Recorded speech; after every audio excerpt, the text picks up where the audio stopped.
एक सर्वसामान्य घरातली मुलगी, मध्यमवर्गीय घरातली मुलगी, महाराष्ट्रीयन मुलगी, जिचं बालपण अतिशय सुखात गेलेलं आहे, आनंदात गेलेलं आहे आणि लग्नानंतरही ती खूप आनंदात असते.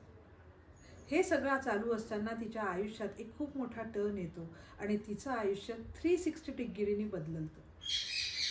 15-16 वर्ष US राहून काही काळानंतर ती अमरावतीत येते, सेटल होते आणि स्वतःचं अस्तित्व निर्माण करण्याचा प्रयत्न करते.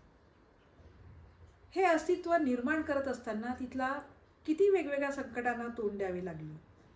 एक सिंगल महिला, एकटी आई, जिला आपण सिंगल मॉम म्हणतो, हे सगळं करत असताना तिची समाजाप्रती असलेली भूमिका किंवा समाजाने तिच्यावर दाखवलेला विश्वास किंवा अविश्वास याबद्दल आपण सगळ्या चर्चा करणार आहोत. पण ही व्यक्ती आहे कोण, जिने या कष्टातून आपलं स्वतःचं अस्तित्व निर्माण केलं, आपली स्वतःची इमेज निर्माण केली आणि आज ती समाजाला फाटावर मांडण्याची गोष्ट करून स्वतः एक रोल मॉडेल म्हणून सगळ्यांसमोर यायला तयार आहे. तर ती आहे आपल्यातलीच एक, तुमच्या आमच्यातली, जिला आपण मग मनानं सांगितलं नाही या टॅगलाईनने ओळखतो. आज आपण भेटणार आहोत तुमच्या आमच्या विदर्भातली भाषा जिने पूर्ण जगामध्ये पोचवलेली आहे अशी यूट्यूबर आणि रील स्टार प्रज्ञा राऊत यांना. रंग माझा वेगळामध्ये आपण माणसाच्या आयुष्यातले वेगवेगळे कंगोरे पाहत असतो, वेगवेगळे रंग बघत असतो. आजचा हा रंग प्रेमाचा. प्रेम विशेष म्हणजे 14 फेब्रुवारी रोजी आपण प्रेम दिवस साजरा करत असतो आणि या प्रेम दिवसाच्याच निमित्ताने आपण तिची मुलाखत घेतलेली आहे, तिला भेटलेला आहोत. तर चला आपण तिला काही प्रश्न विचारूया, तिची समाजाकडे बघण्याचा दृष्टिकोन भेटूया आणि आपण तिच्यासोबत बोलूया. माननीय रील स्टार प्रज्ञा राऊत यांना. रंग माझा वेगळा. नमस्कार.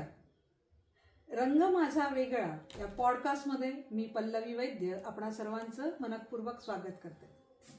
मी नेहमी म्हणतेस की व्यक्ती तितक्या प्रकृती आणि जितक्या प्रकृती तेवढ्यांचा रंगही वेगळा. पण खरोखर हा रंग आपल्याला जन्मापासून मिळत असतो का, की जन्म झाल्यानंतर येणारे अनुभव, मिळणारे विश्वासघात, मिळणारं प्रेम यानुसार माणसांमध्ये रंगाप्रमाणे बदल होत जातो. पण माणूस हा कुठे देवाचं रूप असतोच की, पण तरीही त्याच्यामध्ये झालेला हा बदल, व्यक्ती म्हणून झालेला तो समृद्धपणा, हे आजच्या आपण या एपिसोडमध्ये जाणून घेणार आहोत. तर आजच्या एपिसोडमध्ये आपण आमंत्रित केलेला आहे तुमच्या सर्वांची सुपरिचित रील स्टार, मग मनान सांगितलं नाही फेम, प्रज्ञा राऊत यांना. नमस्कार प्रज्ञाताई, कशा आहात? मजेत. आता 14 फेब्रुवारी, आता 14 फेब्रुवारीचं नाव जरी काढलं तरी सगळ्यांच्या मनात अशा अगदी बरोबर की आपण त्या फेजमधून जरा पुढे आलेलो आहोत. तरी प्रेम ही कॉन्सेप्ट आपल्यासाठी पण आहे, सगळ्यांसाठी. काय बघता, कसं बघता तुम्ही या प्रेम या शब्दाकडे म्हणा किंवा त्या भावनेकडे? म्हणजे आजकाल जसं बघितलं की जेव्हा आपल्या वेळेस याचं इतकं क्रेज नव्हतं, पण आज सोशल मीडियामुळे म्हणा किंवा आजकाल एक ते मुलांसाठी, खास करून तरुण मुलांसाठी हा हे झालेला आहे, कारण त्याला स्टेटस सिम्बॉल झालेला आहे. बरोबर. हो, पण 8वी 9वीतल्या मुलांना गर्लफ्रेंड पाहिजे असते. कशासाठी? तर व्हॅलेंटाईन डे साठी असं ते म्हणतात. पण आपल्याकडे व्हॅलेंटाईन डे म्हणजे फक्त कपल. अच्छा, ओके. हा, आता तुम्हालाही माहितीये की मी गेले 15 वर्ष US मध्ये होती, पण तिथे व्हॅलेंटाईन डे म्हणजे असा प्रत्येक व्यक्ती की ज्याच्यावर तुम्ही प्रेम करता. मग ती आई असू शकते, आजी असू शकते, आजोबा असू शकतात. इव्हन तिथल्या स्कूलमध्ये तर हा सेलिब्रेट व्हायचा डे, एकमेकांना सगळ्यांना गिफ्ट द्यायचे. हा, सगळे मुलं मुली एकमेकांना गिफ्ट देतील. आणि हे मला माहित नाही की आपल्याकडे हा असा कॉन्सेप्ट कुठनं आलेला आहे. पण प्रेम म्हणजे नुसतं ते गुलाबाचं फुल आणि स्टेटस ते नाही. प्रेम म्हटलं की कॉम्प्रोमाइजेस आले, अंडरस्टँडिंग आली आणि बऱ्याचशा गोष्टी आहेत. मला वाटतं ह्या सगळ्या गोष्टी एका स्पेसिफिक एज नंतर येतात. हा, तुम्हाला प्रश्न विचारायचं कारणच हे होतं की का तुमचं लव्ह मॅरेज झालेलं, म्हणजे बेसिक सगळ्यांना इन्फॉर्मेशन असल्याप्रमाणे लव्ह मॅरेज झालेलं आहे. आयुष्याच्या एका टप्प्यानंतर तो आपण प्रेमात पडतो, लग्न करतो, पण त्याच्या आधीचं आयुष्य तुमचं कसं होतं? म्हणजे लग्नाच्या आधीचं. लग्नाच्या आधीचं, प्रेमात पडायच्या आधीचं, शाळेचं आणि आपली कौटुंबिक भूमिका जी असते किंवा कौटुंबिक परिस्थिती जी असते ती कशी होती? आता बघा, शाळेचं तर आमचं असं काही नव्हतं. आम्ही दोघं कॉलेजमध्ये असताना एकमेकांना भेटलो. म्हणजे त्यांचं फर्स्ट इयर चालू होतं, माझं 11th चालू होतं. आणि तुम्हालाही माहिती आहे की तेव्हा आपल्याला रिस्ट्रिक्शन खूप होते, आता सारखं नव्हतं. आणि तेव्हा माझं प्रेम आहे बा हे म्हणजे समजायला वेळ लागतो. पहिले फ्रेंडशिप लागतं, मग अंडरस्टँडिंग लागतं, ते आपल्याला कळतं, मग त्याच्यातनंच होऊ शकतं की बा पुढे आपण सोबत राहू शकतो. म्हणजे असं आमचं एकदमच असं नाही झालं, पण आम्ही पहिले चांगले फ्रेंड्स होतो, आम्ही बोलायचो. आणि आताप्रमाणे तेव्हा इतक्या गोष्टी पण नव्हत्या की सतत फोनवर बोलायचं हे. तर आताच म्हणजे आपण कम्पेअरच नाही करू शकत. तर मी सांगितल्याप्रमाणे ते फर्स्ट इयरला होते, मी 11th ला होती. छान फ्रेंडशिप झाली एकदम. आणि मग फ्रेंडशिपचं रूपांतर जसं होतं तसं प्रेमात झालं. पण मला खरंच पुन्हा एक असा क्वेश्चन विचारायचंय की प्रेमात पडली वगैरे ठीक आहे, पण शाळेत असताना आपला कोणीतरी क्रश असतो की नाही? तर कोणीतरी क्रश असेल की ज्याच्यामध्ये म्हणजे तो क्रश आपण आपल्या पार्टनरमध्ये शोधतो की हा असाच असायला पाहिजे, तो तसाच असायला पाहिजे. अशा क्वालिटीज असणारा कोणीतरी क्रश होता का तुझ्या आयुष्यात, किंवा तुला वाटत होतं का की आपला नवरा असा असायला पाहिजे? खूप कमी, म्हणजे तो क्रशला मी वेळच नाही दिला ना. खूप कमी वयात मी प्रेमात पडली. तर म्हणजे तुम्ही असंही म्हणू शकता की आता मला असं वाटतं की माझा नवरा कोणाचा तरी क्रश असला पाहिजे. अरे बाप, म्हणजे त्याला मी असं कम्पेअर नाही करू शकत. त्याची जी पर्सनॅलिटी आहे ती मला माहिती आहे. तर मी आजपर्यंत तरी असं बघितलं नाही आहे की त्या क्वालिटीचा माणूस म्हणजे आहे ना की एका माणसात वेगवेगळे हे असतं, पण ते मला असं पूर्ण मिळालेलं पॅकेज होतं. त्याच्यामुळे कधी क्रश वगैरे आणि तेव्हा एवढं हे नव्हतं ग, जसं आताच्या मुलांना इंटरनेट हे याचं ऍक्सेस आणि वेस्टर्न याचं जास्त हे आहे.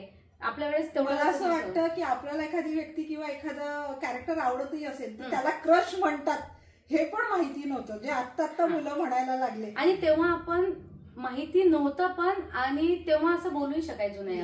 आपण बोलू शकत नव्हतं की हा खूप छान आहे, कारण ते आपल्याला अजून ती भीती राहायची संस्काराची, घरातल्या वातावरणाची. खरंच म्हणजे खूप वेगळं आपली शेवटची पिढी होती त्या वातावरणात वाढलेली. तुला मला एक प्रश्न विचारायचा होता की तुझं हे छान चालू होतं, म्हणजे लग्न झालं, करिअर तुझ्या मिस्टरांचं फार छान चालू होतं, मुलगा, सगळं. मग अशा याच्यात तुला हे इंस्टाग्राम किंवा टिकटॉक याकडे का वळावं वाटलं, किंवा का तुला असं प्रेझेंट करावं लागलं? हा प्लॅटफॉर्म तुला का यूज करावा वाटला? माझं काही असं हे नव्हतं की मला इंस्टाग्राम, आणि तेव्हा नव्हते, तेव्हा टिकटॉक होतं. आम्ही कोरोना काळात US मध्ये अगोदर लॉकडाऊन लागलं, तर माझ्या घरातल्या काही कारणांमुळे शौनक आणि आम्ही अजिबात बाहेर निघालो नाही. आम्ही 7 महिने घरात होतो. तर मग काहीतरी तर पाहिजे ना. आता मुलाला किती एंगेज ठेवणार ना, स्कूल बंद सगळं, आणि तिथे काही असं इतकं होमवर्क आणि हे, आणि मुलांनाही कंटाळा येतो. तर तेव्हा टिकटॉक होतं, तर मी आणि शौनक टिकटॉकवर व्हिडिओज बनवायचो. मग ते झालं, ते टिकटॉक बंद झालं. मग आम्ही इंडियाला शिफ्ट झालो US वरनं. आणि मग इंस्टाग्राम हा प्लॅटफॉर्म मिळाला, तेव्हा मी डब व्हिडिओज बनवायचे. आणि ते काही माझं असं मी ठरवून नाही बनवलं. घरात बोर होतं, बाहेरच्या चकाट्या पिठात बसायचं नाहीये, बघ घरात आपलंच काहीतरी असं करायचं. तर ते मी सुरुवात केली आणि ते लोकांना आवडायला लागलं. मग त्याच्यानंतर काही दिवसांनी अखिलेशने मला सांगितलं की आता तू स्वतःच्या आवाजामध्ये, त्याच्या अगोदर मी डब बनवायचे, तर स्वतःच्या आवाजामध्ये बनव, तुझे काय थॉट्स आहे जे तुला लोकांना सांगावेसे वाटतात ते सांग.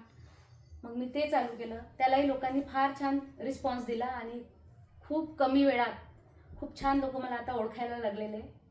तर असं काही माझं ठरवून नव्हतं, पण आता मिळत आहे पब्लिसिटी म्हण किंवा लोकांना आवडत आहे, तर मग मी ते आता कंटिन्यू करत आहे. ओके, आता हे सगळं तू करते आणि तुझी सुरुवात पण फार छान झाली, पण अजून एक प्रश्न तोच येतो की US मध्ये इतकं सगळं चालू होतं आणि तुझ्या आयुष्यात इतका मोठा एक टर्निंग पॉइंट आला की तुला भारतामध्ये यायचा निर्णय घ्यावा लागला. काय मनस्थिती होती तेव्हा तुझी, तुझ्या मिस्टरांची, तुझ्या मुलाची, किंवा तुम्ही तुमची मानसिक तयारी कशी केली? कारण खूप फरक आहे, कल्चरमध्ये फरक आहे, लाईफस्टाईलमध्ये फरक आहे, सगळ्याच गोष्टींमध्ये. इथे आल्यानंतर आपल्या आजूबाजूचे लोक, तिथलं वातावरण, ह्या सगळ्या गोष्टी मॅनेज करणं, मग तू तुझी मानसिक तयारी सोबत तुझ्या मुलाची मानसिक तयारी आणि वरून तुझ्या मिस्टरांचा आजार असा होता की तुला त्याला पण मॅच करायचं होतं, ते तू एक इतक्या कमी वयात कसं काय मॅनेज केलं? आता बघ, मला असं वाटतं ना, आपल्या बायकांमध्ये ना खूप अशी पॉवर असते, पण तिला ना लिमिटेशन किंवा बाउंड्रीज असतात, म्हणून आपण ती वापरत नाही. पण जेव्हा आपल्याकडे काही ऑप्शनच नसतात तेव्हा आपण ती पॉवर बाहेर काढतो, असं मला वाटतं. हे पण बरोबर आहे. हा. आणि काय झालं की आता बऱ्यापैकी लोकांना माहित आहे, काहींना माहितही नसेल, तर माझ्या मिस्टरांना वयाच्या 32व्या वर्षी MND नावाचा आजार होता, मोटर न्यूरॉन डिसीज. त्यामध्ये आता बऱ्याचशा लोकांना त्याचं नॉलेजही नाही आहे की MND काय आहे. लोकांना वाटतं MND म्हणजे पॅरालिसिस, तर ते तसं नाही आहे. तर ते आता लोक सर्च करून घेतील काय तर, पण तो आजारच असा आहे की ज्याच्यावर काहीही उपाय नाही आहे. मोठे एक शास्त्रज्ञ आहेत, स्टीफन हॉकिन्स, त्यांना तो आजार झाला होता. तोच आजार प्रज्ञाच्या मिस्टरांना होता. त्या आजाराबद्दल सांगायचं म्हणजे तो हळूहळू शरीरामध्ये पसरतो आणि खूप पूर्ण शरीर तुमचं जे आहे ते काही दिवसांनी पॅरालाइज होतं. विचार करा, आपल्या समोर आपला माणूस ज्याच्यावर आपण जीवापाड प्रेम करतो तो अशा परिस्थितीत येत असताना त्या बाईची मनस्थिती काय राहत असेल. आणि त्या मनस्थितीतून निघून आज प्रज्ञा इतकी स्टेबल झालेली आहे, मेंटली, फायनान्शियली, फिजिकली. तर म्हणून तिचं मला कौतुक वाटतं. आणि आजचा जो प्रेम दिवस आहे त्याच्यासाठी ती परफेक्ट आहे, म्हणून आज आपण तिला इन्व्हाइट केलेलं आहे, हे तुम्हाला लक्षात येईल. प्रज्ञा, तुझं कौतुक आहेच, पण मला तुझी स्टोरी खरंच ऐकायची. आता तो आजार झाला, आम्ही तर ते काही दिवस ऍक्सेप्टच नाही करू शकलो की असं काही आपल्याला होऊ शकतं, कारण हा आजाराबद्दल कधी ऐकलंच नव्हतं. पण आता आम्ही होतोय अशा देशामध्ये, US मध्ये, की जिथे ॲलोपॅथीला बीटच नाही आहे. तर तिथे डॉक्टरांनी सांगितले, आम्ही 1-2 सजेशन पण घेतले, पण मग आम्हाला कळून चुकलं होतं. मग काय होतं ते सांगते ना मी, प्रेम म्हणजे कॉम्प्रोमाइजेस, प्रेम म्हणजे ऍडजस्टमेंट. असं नाही की आज तुमचं सगळं व्यवस्थित चालत आहे, तुमचं तो माणूस तुम्हाला सुख देत आहे म्हणून प्रेम केलं, मग त्याच्यात काहीतरी हे आलं म्हणून तुम्ही सोडून दिलं, असं नाही होत. आणि ते झालं, मग आमच्याकडे आम्ही बसून विचार केला की आता काय करायचं. तो आजार असा आहे की आहे तर माणूस 2 तास नाही तर 10 वर्ष, त्याचं काही नाही, ते अनप्रेडिक्टेबल आहे सगळं. तर आम्ही विचार केला की ऍक्सेप्ट करा, कारण काहीच नाही ना, सगळं झालं आमचं शोधून. आम्ही कमीत कमी 5 वर्ष तरी आम्ही दिवस रात्र याच्याच मागे होतो की काहीतरी कुठेतरी होईल. आणि मग माझ्या मिस्टरांची अशी इच्छा होती की या परक्या देशात जर मला अचानक काही झालं तर तुम्ही काय करा, म्हणून मग आपण आपल्या तिकडे जाऊ आणि तुम्ही व्यवस्थित सेटल होऊन जा. कारण ते ऍक्सेप्टन्स आला होता तेव्हा आम्हाला. कठीण होतं पण ते आम्ही केलं. खरं कौतुक आहे, पण मला वाटतं की खरंच खूप कठीण गेलं असेल ते. खूप कठीण आहे. आणि मी असं मानते की मी आपल्या देशापेक्षा तिकडे बरी होती. असं का तुम्ही जे मला असं विचारलं की बाबा मेंटली तुम्ही, म्हणजे तुझा जो मेन प्रश्न होता की मेंटली तुम्हाला, आता आमचं कसं आहे की मी आणि माझा नवरा इथनं US मध्ये गेलो होतो. माझ्या मुलाने इथलं वातावरणच नव्हतं बघितलं. काय इथे जे लोक आपल्याला चालता फिरता जज करतात ना, त्यांचं जज करणं ते एखाद्याचं लाईफ उद्ध्वस्त करू शकतं, हे यांना कळतच नाही. 4 बायका कॉलनीमध्ये उभ्या आहेत, त्या 5वी बद्दल बोलत आहे, पण तुम्ही काय बोलत आहे, कारण तुम्हाला काय काम नाही, तुम्ही इथून घरात आपापल्या कामाला लागून जाल. पण ती बाई सध्या कोणत्या स्टेजमध्ये आहे काही घेणं देणं नाही. तर हे एक मोठं वातावरण होतं. आपण म्हणतो की वेस्टर्न कंट्रीजमध्ये लोकांना अटॅचमेंट नाही आहे, फिलिंग्स नाही आहे, असं नाही आहे. हा माझा स्वतःचा अनुभव आहे. नुसतं 4 लोक येऊन चौकशी करणं याला फिलिंग म्हणत नाही, नंतर त्याच तुमच्या भावनांचा बाहेर बाजार मांडला जातो. तर ही जी मॅच्युरिटी आहे ती तिथल्या लोकांमध्ये. आणि तुला मी हेही सांगते की मी तिथे इंडियन कम्युनिटीमध्ये राहायची, तर आपल्याच इकडचे तिथे गेलेले लोक पण तसेच वागतात. पण इथे आल्यानंतर कोणाला समजून घ्यायचं नाही आहे, लोकांना फक्त तुम्हाला जज करायचं आहे. मी तर एक माझी ही बनवूनच आली होती की मला कोणाच्या नादीच नाही लागायचं आहे. ज्याला जे जज करायचं आहे ते करू द्या. आणि दिवसेंदिवस काय होतं, आता लोक मला ओळखायला लागले. जेव्हा तुमची एक इमेज बनते, तुम्ही स्वतःला एक सेलिब्रिटी नाही पण झाला, आता लोक तुम्हाला ओळखायला लागली, तर ते ना त्या ओळखी बरोबरच ना तुमच्यावर जबाबदाऱ्या येतात. बरोबर बरोबर. ही ओळखी तुम्हाला अशी ठेवायची आहे. तुम्ही त्याच्यासाठीही आतून म्हणा काही स्ट्रगल करत असतात की नाही, मला कोणी नावं नाही ठेवले पाहिजे, मला याचा मी खूप प्रयत्न केला. पण आज जेव्हा मी बघते की एखादी स्त्री, अजूनही आपण तिथेच आहे, एखादी स्त्री जेव्हा प्रगती करत असेल, म्हणजे एखादी स्त्री जर चंद्रावर जात असेल तर आमच्या कॉलनीतल्या बाया चंद्राचं तिचं काहीतरी चालू आहे म्हणून ती तिथपर्यंत पोहोचली हे म्हणायला मागे पुढे बघणार नाही. तर अखिलेश गेल्यानंतर हा खूप मोठा स्ट्रगल आहे माझ्यासाठी. पण अखिलेश या डिसीजमध्ये 10 वर्ष राहिले तर त्यांनी ना मला ते मेंटली त्यांच्याकडनं जेवढं हे झालं त्यांनी मला प्रिपेअर करून दिलं. आणि त्यांचं एकच वाक्य नेहमी राहायचं की आज तुला इतका त्रास होतो, मी या जगात नसेल तर तुला याच्याही पेक्षा जास्त त्रास होणार आहे, तर तू आजच्यासाठी प्रिपेअर नको हो, तू उद्यासाठी प्रिपेअर हो. प्रेम यालाच म्हणतात नाही का, माणूस जातानाही जबाबदारीची जाणीव करून देतो, शिकवून देतो. तो लोकांसाठी गेलाय, पण आजही त्यांनी जी मला शिकवण दिलेली आहे त्या शिकवणी जेव्हा मी अंमलात आणत आहे तेव्हा तो माझ्यासाठी जिवंतच आहे. म्हणजे तुला सांगते मी की मी माझ्या घरात अखिलेशचे आमचे खूप फोटोज आहेत, पण आज एकाही फोटोकडे मी 4 सेकंद बघू शकत नाही. लोकांना म्हणायसाठी खूप सोपं आहे, तिला काय फरक पडतो, कारण कुठे मांडते तू. आता अखिलेशचा जर डिसीज म्हटलं, मला जर फेमसच व्हायचं असतं तर हा माझ्या खूप मोठा प्लॅटफॉर्म होता माझ्यासाठी.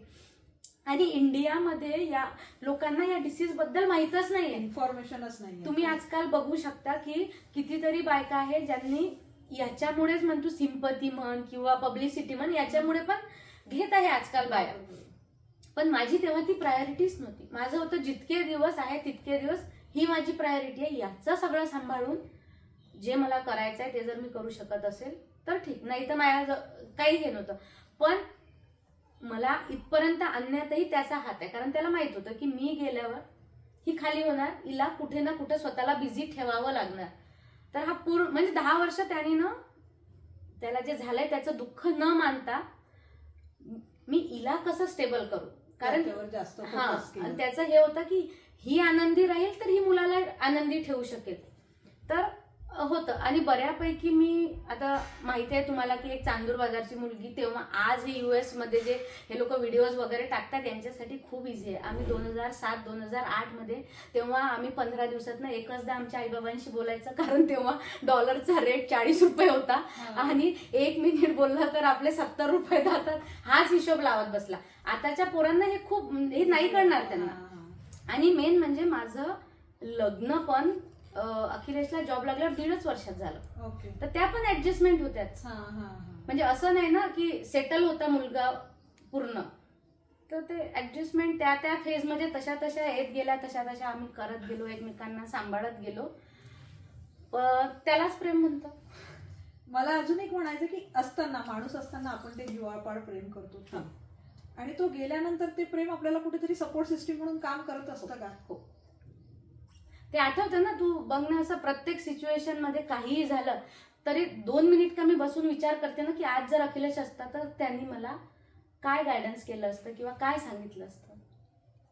आणि तो सहवास आहे ना, मग हे जे आमचा 25 वर्षाचा सहवास होता हा तो सहवास आहे ना, की म्हणजे शेवट असं झालं की आम्हाला शब्दांची गरज पडायची नाही. आम्ही एकमेकांचे डोळे बघून अरे आता त्याला पाणी पाहिजे, आता त्याला टीव्ही लावून पाहिजे.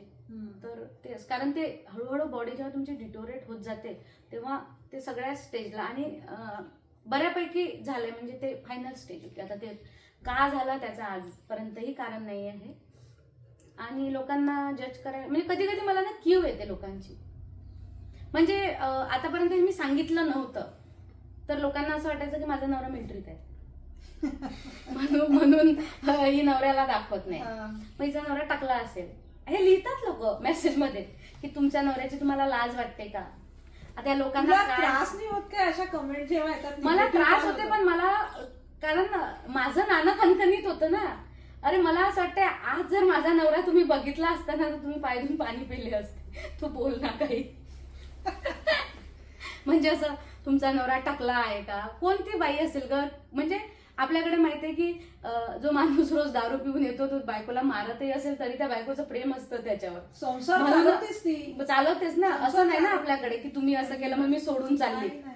मुलासाठी हे समाजाने लावून दिलेलं आहे की मुलासाठी तिला राहायचं आहे, हे आहे वगैरे, पण तिची इच्छा असतेच ना राहायची. तिचा संसार असतो तो पुरुष तो संसारात किती आहे तिला माहिती नाही, पण ती स्वतःचा संसार म्हणून तो ती चालवत असते. मग माझ्याकडे तसं खणखणीत नानो आहे, म्हणजे आहेच म्हणेल मी आता. आणि ते माझं छोटं व्हर्जन आहे, ते व्हर्जन एकदम तसंच आहे. तर तेच असं वाटतंय मला की आजकालच्या मुलामुलींना मी हेच सांगेल, प्रेम करा, ते निभवा. आज सगळंच तुम्हाला छान दिसत आहे कारण तुमच्यावर जबाबदाऱ्या नाही आहे. तुम्हाला वाटत आहे प्रपोज डे आहे, चॉकलेट डे आहे, व्हॅलेंटाईन डे आहे, असं नसतं. हे लग्न झाल्यावर हे काहीही नसतं. ते रियालिटी डोळ्यासमोर आणणं फार फार महत्वाचं आहे. आपले आई वडील सांगायचे की लग्न झाल्यावर तुला तेला मिठाचा भाव कळेल. खरंच ते स्टेज आल्यानंतरच कळते, तोपर्यंत नाही. पण तरीही प्रेम ही खूप सुंदर कल्पना आहे, ती प्रत्येकाने करावी आणि त्या भावनेतून जावं. म्हणजे आयुष्यात आपल्याला जगण्यासाठी जे प्रज्ञाला मोटिवेशन मिळत आहे ते खरं प्रेम असेल तर मिळतं. या अनुषंगाने एक प्रश्न विचारते की एक स्त्री रील स्टार म्हणून तुझे मिस्टर गेल्यानंतर तुझा जो वावर आहे फेसबुकवर किंवा इन्स्टावर किंवा जे आपण ट्विटर म्हणून प्लॅटफॉर्म्स म्हणून, तुला ज्या पद्धतीने ट्रीट केलं जातं, ते निगेटिव्ह कमेंट्स येतात किंवा तुम्हाला जे सजेशन देतात, एक पुरुष रील स्टार असतात त्याच्यासोबत जरी ही सिच्युएशन झाली असती तरी त्यांना ह्याच पद्धतीने ट्रीट केलं गेलं असतं? नाही, अजिबात नाही. आता आपल्याकडे लेटेस्ट उदाहरण आहे, तू रील स्टार नको म्हणू आपण, एक स्त्री किंवा पुरुषाचा डिफरन्स घेऊ आपण. ओके. आता बघ, सुनेत्रा ताईचं उदाहरण देतोय आपण, लोकांनी जज केलं ना. हो, एक स्त्री म्हणून जज केलं. हा, ते आता सुनेत्रा ताईचं खूप मोठा व्यक्तिमत्व आहे, पण मी माझं स्वतःचं हे सांगते तुला.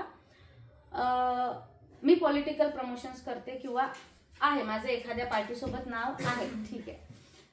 आपल्याकडच्या माणसांना हा ऍक्सेप्टन्सच नाही की एखाद्या बाईचा पॉलिटिकल व्ह्यू असू शकतो.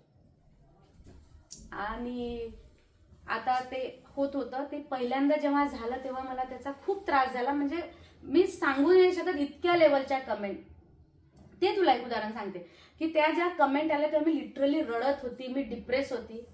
तेव्हा मला अखिलेशने एकच गोष्ट सांगितली की प्रज्ञा, हे तुझी गरज नाहीये, तुला करायचं आहे, चॉईस आहे तुझी, पण पहिले तुझ्यासाठी आपल्या घराला व्यवस्थित ठेवणं ही तुझी प्रायोरिटी आहे. तू जर हे करून डिस्टर्ब राहत असेल तर आपल्याला हे नाही करायचं आहे. मग काय होतं की तू सांग मी करू की नाही. त्याचं एकच म्हणणं होतं, तुझं तुला ठरवायचं आहे, पण मी म्हणेल की तू हे केलं पाहिजे, कारण लोकांना इग्नोर कसं करायचं त्याच्यातून शिकायला काय. तो म्हणाला या 15 दिवसात ना प्रज्ञा राऊत मध्ये काहीतरी ऍड ऑन होईल. ती लोकांना इग्नोर करायला शिकेल, लोकांना उत्तरं द्यायला शिकेल. ते म्हणजे त्यांनी मला शेवटपर्यंत त्यांनी मला तयारच केलेलं आहे. एक सांग मला तू की एक स्त्री रील स्टार म्हणून तुला ज्या पद्धतीने कमेंट्स येतात किंवा तुझे मिस्टर गेल्यानंतर तू पुन्हा उभी झालीस, तू काम केलं, एखाद्या पुरुषाच्या बाबतीत हे झालं असतं किंवा पुरुष रील स्टारच्या बाबतीत हे झालं असतं, त्यालाही त्याच सगळ्या फेकचा सामना करावा लागला असता का? नाही. आणि हे प्रत्येकच फील्डमध्ये, हे फक्त रील स्टारच्याच बाबतीत नाही, पण तू कुठल्याही फील्डमध्ये बघ, आपण म्हणतो वुमन इक्वॅलिटी, हे काही नाहीये, हे फक्त बोलायच्या गोष्टी आहे. प्रत्येक फील्डमध्ये तुम्ही एक पुरुष किंवा एक बाई जर सेम इथे उभी असेल तर बाईचा स्ट्रगल हा वेगळा असतो, पुरुषांचा स्ट्रगल हा वेगळा असतो. आणि मला असं वाटतं की पुरुष मूव्ह ऑन होतात, पुरुषांना तेवढा फरक पडत नाही इमोशनली जेवढा बायकांना पडतो. त्यांना इमोशनली फरक पडतो, त्यामुळेच मग त्यांचा परफॉर्मन्स कुठेतरी डाऊन होतो. आता हे घडलं म्हणूनच नाही, पण तसं पण आमच्या याच्यामध्ये पुरुषांसाठी आणि महिलांसाठी खूप लिमिटेशन्स आहेत. म्हणजे कुठलीही महिला असा कॅमेरा घेऊन लगेच सुरू होऊ शकत नाही, तिला त्याच्यावरूनही जज कर. हिला काय, इथं कुठेही कॅमेरा घेतला की सुरू होऊन जाते. तसं पुरुषांच्या म्हणजेच मुलांच्या बाबतीत होत नाही. मुलींच्या बाबतीत तसं नाहीये, मुलींना महिलांना लिमिटेशन्स आहेत. परत कसं आहे की आता माझ्यासारखी जर महिला असेल की जी कोणाची तरी मुलगी आहे, कोणाची तरी बायको आहे, कोणाची तरी सून आई, तर ते एक हे वेगळं आहे. तर ते आपली सोसायटी ते हेच नाही करू शकत. आपण फक्त गोष्टी करू शकतो. आपण तुझ्या सोबत जो इन्सिडेंट झाला त्याच्यानंतर 3-4 दिवशी तू रील टाकली होती, तर लोकांनी म्हटलं होतं की ही भावनांचं ही मार्केटिंग करते किंवा ती नाही, ते तसं नव्हतं. ते काय झालं की तेव्हा पण इलेक्शन होते. ओके. हा, लोकसभेचं इलेक्शन नाही, विधानसभेचं इलेक्शन ओके. होतं. तर ते झालं आणि ती रील आम्ही असं काही फोन घेऊन लगेच रील टाकतो असं नाही आहे. आम्ही ते शेड्यूल करून ठेवतो की उद्या आपलं नाही जमलं तर या वेळेला आपली रील पोस्ट होऊन जाईल. तर ती रील मी आदल्या रात्री पोस्ट करून ठेवली आणि ती मग रात्री सगळा हा इन्सिडेंट झाला आणि दुसऱ्या दिवशी ती रील फीडवर गेली. त्याच्यावरून लोकांनी जज केलं की हिला फरक नाही पडला, हिने तरी रील टाकली. हे कोणाच्याही डोक्यात नाही आलं की हिने शेड्यूल करून ठेवली असेल किंवा कोणाला माहित नसेल तर त्यांनी त्या याच्यात घुसूही नये. ते सगळं वातावरण शांत झाल्यावर, अज्ञान ज्याला म्हणतात ना, आपल्याला काहीही माहिती नसताना आपण जे धडाधड जज करून झालं ना, ओपिनियन समोरच्यावर किती फरक पडतो हा विषयच आपल्यामध्ये नाही. पण काय झालं ना पल्लवी, माझ्या आयुष्यात असे पण लोक आहेत, फार कमी लोक आहे, पण त्यांच्यामध्ये इतकी पॉझिटिव्हिटी आहे की प्रत्येक गोष्टीला पॉझिटिव्ह कसं घ्यायचं. मग झालं ना ताई, हे होत आहे ना असं, तर मग आपण असं करू ना. मे बी हे असेल की तुम्हाला पुढे जायसाठी हा चान्स असेल की नाहीतरी लोक जज करत आहे, मग करूच दे ना. आणि ते कुठेतरी ना, ते माझ्या बाबतीत चांगलं झालं. मी माझ्या घरच्यांना बसवलं, मला बाकीच्यांशी काही लेणं देणं नाही. घरच्यांना सांगितलं की घरच्यांना म्हणजे सासरच्यांना, हा म्हणजे माझ्या सासूबाई, माझे आई बाबा हे, आणि त्यांना सांगितलं की या माझ्या कमिटमेंट आहे, या मला पूर्ण केल्याच पाहिजे. कारण आता जर मी ते करिअर म्हणत आहे किंवा हे, तर मग आपलं हे बाजूला ठेवावं लागेल ना. तर त्यांनी सांगितलं ठीक आहे. आणि ते करताना कुठेतरी हा विषय मागे पडला, म्हणजे मला ते मूव्ह ऑन करायला थोडं इझी झालं. ती दरी जी निर्माण झालेली आहे ती न भरणारी आहे. ते मी तेव्हा रील टाको नाही टाको, ते त्या वेळेपुरतं पुढे जायसाठी. कारण काय आहे की त्या फेजमध्ये लोक तुमच्या घरी येणार, तेच ते विषय, कसं झालं बाई, काय झालं बाई, मला नाही अटकायचं त्याच्यात. ते झालं आणि होणार होतं. आता तू बघ, जर 10 लोक असतील, त्याच्यातल्या 4 लोकांना असं वाटते की मी ऍक्सेप्ट करायला पाहिजे, 4 लोकांना वाटते हिचं दुःख कुरवाळात बसायला पाहिजे, उरलेल्या 4 लोकांना वाटतंय की हिला तर हे सगळं माहीतच होतं की हे आज ना उद्या होणारच आहे, त्याच्यामुळे तिला काही फरक पडला नाही. तर तू ऍट ए टाइम सगळ्यांना खुश ठेवू शकत नाही, हे मी ऍक्सेप्ट केलेलं आहे. आता मी स्वतःला खुश ठेवण्यावर माझा जास्त फोकस आहे. हे तुझ्या बाबतीत झालं. पण तरीही एक समाजात आहे की रील स्टार आपल्या भावनांचं मार्केटिंग करतात, त्याला ब्रँड बनवतात, त्याला सोशल मीडियावर दाखवून त्याचं स्वरूप खूप मोठं करतात. ते खरं आहे ना. कारण अशा नवीन वर्षानिमित्त असं खूप बायकांनी मला प्रश्न केला की ताई आता मला रील्स बनवायचे आहे, हे बनवायचे. तर त्यांना मी एकच सांगितलं, तुम्हाला रील्स कशासाठी बनवायचे? तुम्हाला फेमस व्हायचं आहे, तुम्हाला तुमच्या भावना लोकांपर्यंत पोहोचवायच्या आहे, तुम्हाला लोकांना काहीतरी शिकवायचं आहे. त्याचं वेगवेगळं हे आहे की तुम्हाला फक्त व्ह्यूज पाहिजे आणि फेमस व्हायचं आहे. कारण ह्या ज्या 4 गोष्टी आहे ते करायसाठी तुम्हाला तुमचं प्रेझेंटेशन वेगळं असलं पाहिजे. तुम्हाला जर नुसतं फेमसच व्हायचं तर निगेटिव्ह गोष्टी बोला. कोणी म्हणत आहे ही पूर्व दिशा आहे, तुम्ही पश्चिम म्हणा. तर तेच मी बायकांना सांगितलं की लोक तुम्हाला जज करणार. तुम्ही सोशल मीडियावर आले म्हणजे तुमचं ओपन बुक आहे, कोणी काहीही म्हणू शकतं. तो जर तुमच्याकडे ऍक्सेप्टन्स असेल तर मग याच्यात जा आणि घरच्यांना पाठीशी घ्या. घरचे नाही म्हणत असेल तर याच्यात पडू नका. माझ्यासारखे खूप कमी आहे की जे स्वतःसाठी स्टँड घेतात. किंवा माझा नवरा तेव्हा माझ्या पाठीमागे उभा होता, त्यांनी सांगितलं की आम्ही दोघं बघून घेऊ.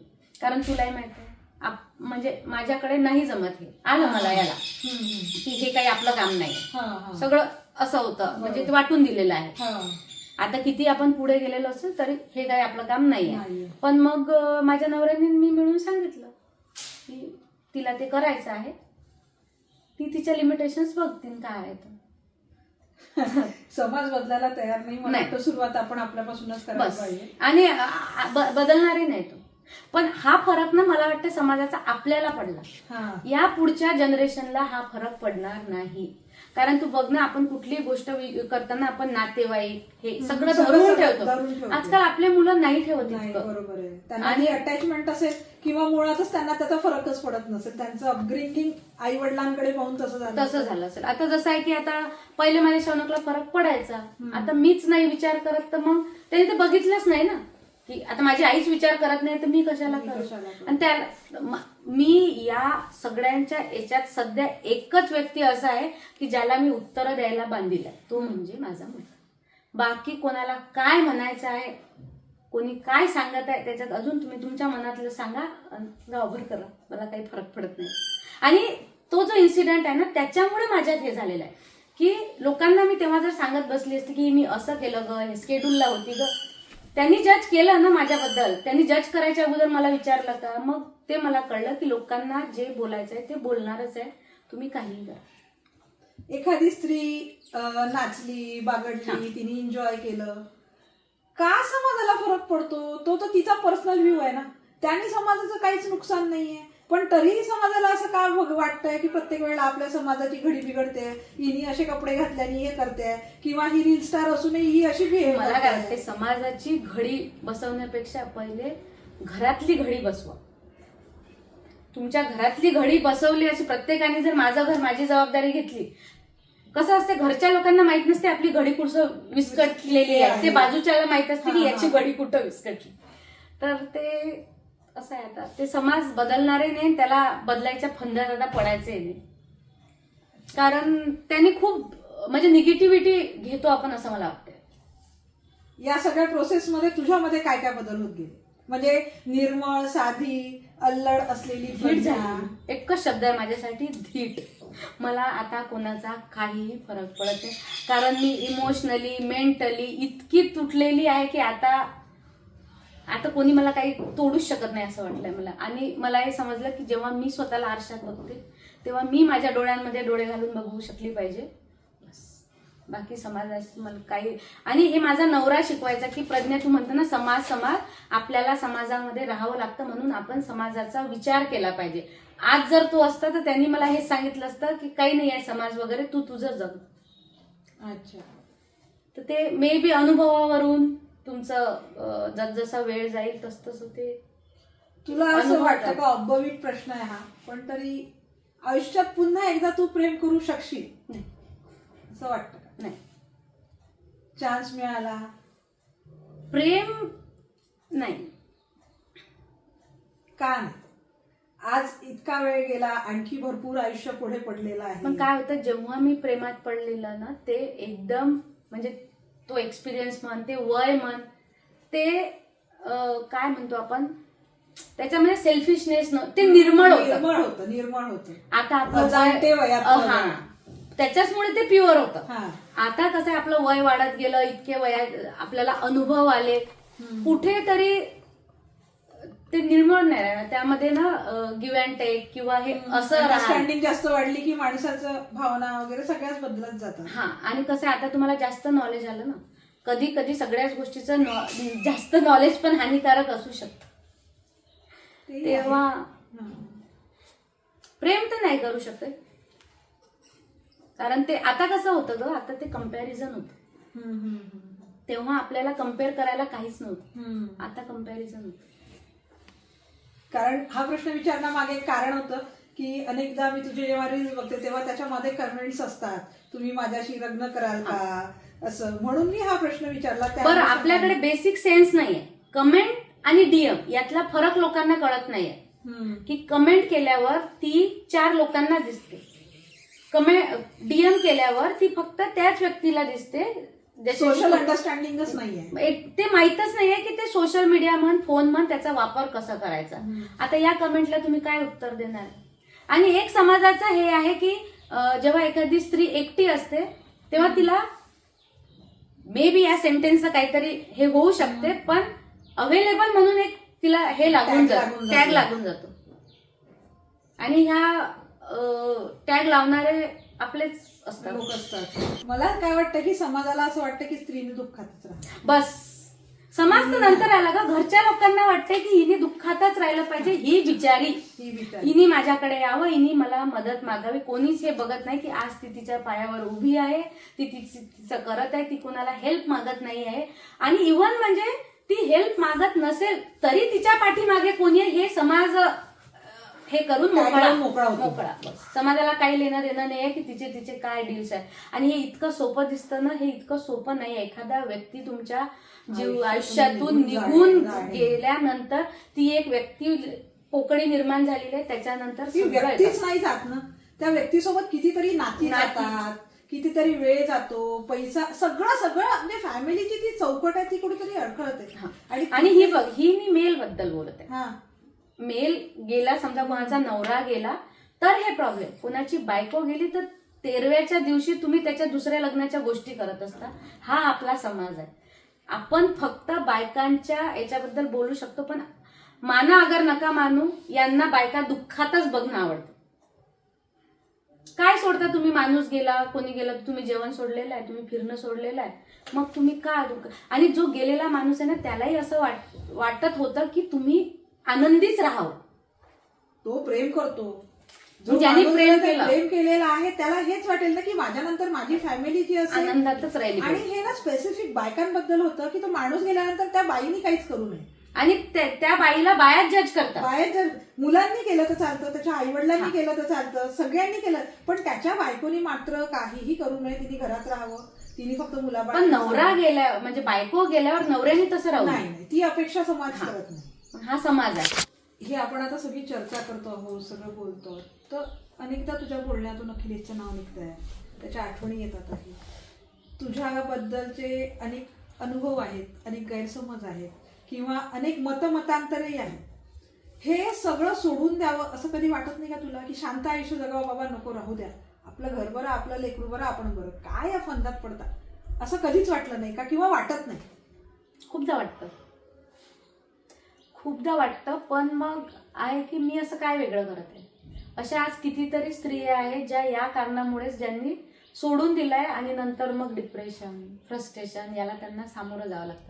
नाही म्हटलं तरी लोकांशी कनेक्ट राहिलं की तेवढं म्हणजे मनाची मळब निघून जाते, मोकळं होतं, मन मोकळं होतं. आणि प्रत्येक माणूस तो आता मला असं वाटत नाही की लोक आपल्या वागण्यावरून जज करतात, ते त्यांच्या स्वतःच्या विचारानुसार तुम्हाला जज करतात.